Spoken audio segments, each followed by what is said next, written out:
So you're saying, and we're thinking alike here. During that time when I was in middle school, I was really obsessed with video games. Think about Adventure Quest 3D for a second. Fortnite didn't exist yet. There was maybe 1 or 2 games that had any kind of cross-play functionality out there, but I don't think you could necessarily play on the same servers. We were one of, if not the first game, to release a truly cross-platform, massively multiplayer game. Because nobody cares about cross-platform play. Every game does that now, right? And I do think that we have literally the smallest team possible to build something of this particular scope. For the past 20 years, I've been running a video game studio. We've had several hit games. Over 200 million players around the world have signed up and played them since 2002. Right now, I'm working on 4 very challenging projects. We're having some of the greatest success we've ever had at this exact moment in time, which is completely absurd. It makes no sense. And wow, that is huge. That is huge. And now in the world, it's okay to tell people exactly how bad something is or how good something is. And because I hired that coach guy, and he was like, hey, I don't think if something's really, really bad, like that I need to like overstate how bad it is. I think the general fatigue, because the pandemic added a lot of additional stress on. And, yeah, I can imagine it. I think there's symptoms of that literally everywhere in every industry. What the hell are you doing? Like, your company's on fire. Why are you up making this NES game? We did it while having probably the biggest civil war in the company over art styles and gameplay. And I said I was going to be all positive, and here I am being all negative, so I apologize for that.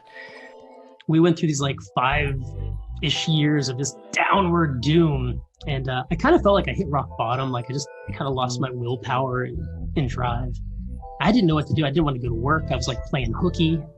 And I have no problem talking about anything that happened in history, because for the vast majority of people, like, we're all on good terms. Like everybody kind of looks out for each other, because it's a close, like, everybody in the company, like, everybody's like friends, and the people who've left are still friends, with very rare exception, which sometimes I think people would be very surprised to hear that the drama is not as real as they think it is, because I think the drama is more exciting. And we built Battle Gems. We got Best New Game on the Apple App Store when it released.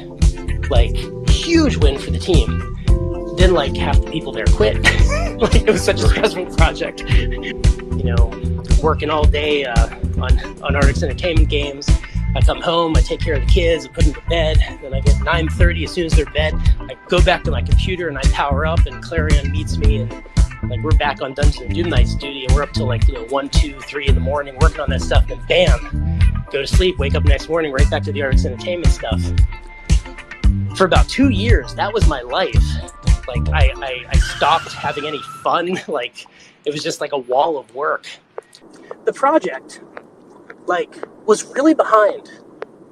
Like, but I would make these really optimistic, cheery posts. I would talk about the stuff I was doing, and then we'd run into these delays, and things would keep slipping, and it just got worse and worse and worse. And like, I was overhyping what I was doing, and I didn't feel like I was really that far.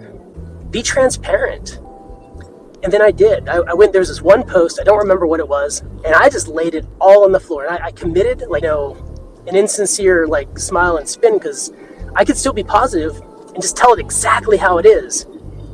And that was a change. And I think this is why you see a lot of those people that attack me have to use stuff from like many years ago, because that's not me anymore, right? Like, I think I overhyped things like way too much. When something was going wrong, I didn't really just, like, at least not with the brutal level of transparency that I've used since that Dungeons & Doom Nights.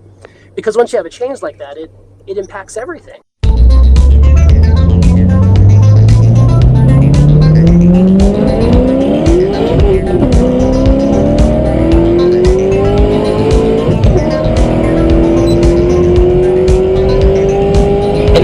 shot ourselves in the foot.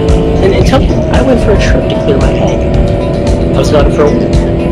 But I immersed myself. I went to one of those kind of class things. I went to Las Vegas and attended this business mastery class. This like really like high energy, like it was a Tony Robbins thing. Everybody said when I left for that thing, like, "Oh, Artix, don't you go out there and drink in the punch and join in some sort of cult thing." And I'm like, "I'm not gonna drink the punch." And I went out for that business mastery class, and then everybody drank the punch. The question's really, how can we hit that high mark weekly without destroying the team?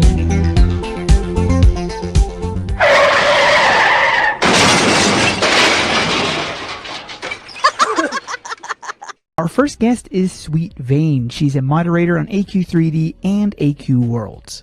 First question, what is your favorite color? My favorite color is gray. Ah.